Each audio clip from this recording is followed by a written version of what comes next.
I'm all right. How are you doing? Good, thank you. Welcome. Come in. Shoes off. You're well trained. Told you have to give it a bit of welly. It's a slow table. Look, don't you come in here and start blaming my table. Honestly.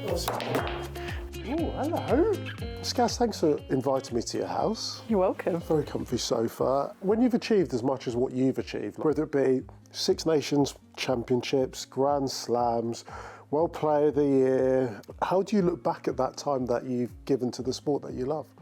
It's a really hard one. I genuinely don't think you do until you have finished playing the game. Yeah. Obviously, I had a decent period out from the game in the last year or so where maybe you have kind of looked back at it, and I'm incredibly lucky and I'm very grateful for obviously the opportunities that I've had. But yeah, I think until you're done, you very much look forward to what you still want to achieve. Have you potted one yet? No, I'm just setting myself up. What in the world? You didn't mean that. Did you mean that? You've had some tough times recently, neck surgery. What was that like for you as a process when you realised you were injured? It was difficult. So I had a bulging disc onto my spinal cord, which obviously, if that was worse and the incident had been worse, the damage potentially to a spinal cord is not it's serious. Sometimes discs repair themselves over a period of time. There's obviously a surgical option. I was pretty adamant I didn't want surgery on my neck because of, again, the risks associated if something does go wrong. It's not like, I don't know, you get a bit of numbness in your hand if you have hand surgery. Yeah. It, again, could be completely life-changing in terms of what would happen.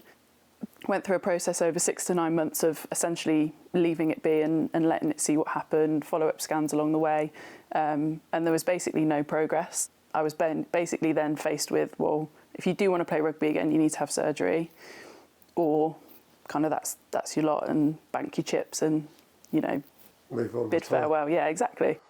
The bit that I couldn't get my head around was if I chose to have surgery and something did go wrong, the implications on like my friends and family and loved ones would then change their lives forever. That's the bit I felt really selfish, which is why I struggled to make that decision. In the end, the decision almost got made for me because I saw another consultant and he put it a bit more in perspective in terms of, because I just said to him, I was like, so I retire tomorrow, but I want to go and play netball. Can I do that? Or I've got a little niece that's like 3-4 years old. If she runs at me and tries to jump all over me, is that okay? And he was like, well, we just wouldn't know what would happen. So then we were basically thinking about having neck surgery for the rest of my life, totally separate to rugby. Yeah. Is that the best option? And the answer to that was yes, which is why I then went for surgery. So when you start rehabbing after surgery, are you rehabbing just to be able to live a normal life first, and then if things are going well, then I can kind of come back to rugby? Basically, yeah. It was very much about rehabbing to, be fit and healthy again. Then obviously you start along the getting back to sport, and then all of a sudden you've got a ball in your hand running around, you're like, yes, I love this, I love this. And luckily it all went well and everything's going well. So yeah, we're sat here today. What would your pool name be? Oh, I don't know. I was saying we were doing darts in camp and we've had to come up with darts names. Mine's just been the farmer, which is a bit dull. Oh, sorry, panic there. Imagine if that's the only shot they put in. Please. How do you prepare a neck for one of the most physical combat sports going? A lot of strength work and a lot of weird strength work. So obviously, the halo. Yeah, there's a halo thing. I love the halo. There's like a little swimming cap with like a harness basically on it that you attach to cables, and then my strength and conditioning coach would pull it so the weights would come up and then he'd just let go, so the weights would fall and basically kind of whip your head in all the different directions.